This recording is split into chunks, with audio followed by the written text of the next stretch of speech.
വർഷം 1980, മാസം നവംബർ, തീയതി 16. അന്നാണ് നമ്മൾ മലയാളികൾ ഒരു മാസ് പരിവേഷം അല്ലെങ്കിൽ ഒരു സൂപ്പർ സ്റ്റാർ അല്ലെങ്കിൽ ഒരു ആക്ഷൻ ഹീറോ ഇമേജ് കൊടുത്തിട്ടുള്ള അല്ലെങ്കിൽ അങ്ങനെ കണ്ടിരുന്ന ആ മഹാനടൻ ജയൻ അപകടത്തിൽപ്പെട്ട് മരിക്കുന്നത്. കൂലിളക്ക എന്ന് പറയുന്ന സിനിമയിൽ അഭിനയിച്ചുകൊണ്ടിരിക്കുമ്പോഴാണ് അപകടം ഉണ്ടാകുന്നതും മരിക്കുന്നത്.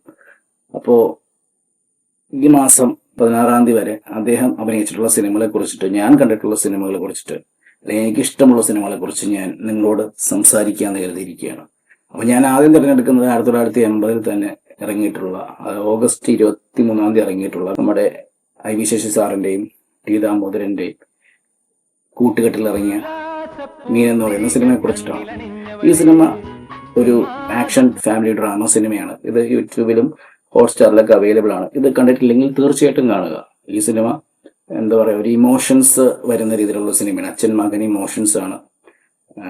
അച്ഛനെയും മകനെയും തമ്മിൽ എന്താ പറയുക, ശത്രുക്കളാക്കുന്ന രീതിയിൽ ബാലൻ കെ നായരുടെ ഒരു കഥാപാത്രമൊക്കെ വരുന്നുണ്ട്. ഒരു ക്ലീഷേ, ഒരു ആ കാലഘട്ടത്തിൽ ഇറങ്ങിയിട്ടുള്ള എല്ലാ ക്ലീഷ സിനിമകളെ പോലെ തന്നെ ഇതും ഒരു ക്ലീഷയാണ്. എന്നാൽ ഈ പറയുന്ന ലെജൻഡറി ആയിട്ടുള്ള IV ശശി എന്ന് പറയുന്ന സംവിധായകൻ അത് എടുത്തു വെക്കുന്നത് ഒരു ടൈംലെസ് രീതിയിലുള്ള സിനിമയായിട്ടാണ്. ഇപ്പോൾ നമ്മുടെ ജയന്റെ ആണെങ്കിലും മധുവിന്റെ കഥാപാത്രമൊക്കെ ആണെങ്കിലും ഭയങ്കര രസമാണ് പ്രസന്റ് ചെയ്തിരിക്കുന്നത്. അച്ഛനായിട്ട് മധുവും, കുര്യാക്കോസ് എന്ന് പറയുന്ന കഥാപാത്രം, മകനായിട്ട് രാജൻ എന്ന് പറയുന്ന കഥാപാത്രം, ജയന്റെ ആ ഒരു കഥാപാത്രമാണ്. അപ്പോൾ IV ശശി എന്ന് പറയുന്ന സംവിധായകനെ ഇതൊരു എപ്പിക്കായിട്ട് നമുക്ക് ഇന്ന് കാണുമ്പോഴും ആ ഒരു പഴമ മറ്റുള്ള സംവിധായകന്മാരെ അപ്രോച്ച് ചെയ്തിട്ടുള്ള പോലെ അല്ല ഈ സിനിമ അദ്ദേഹം ചെയ്യുന്നത്. അദ്ദേഹത്തിന്റെ എല്ലാ സിനിമയും അങ്ങനെയാണ്, ടൈംലെസ് ആയിട്ടുള്ള ഒരു എപ്പിക് രീതിയിലൊക്കെ നമുക്ക് ഫീൽ ചെയ്യും.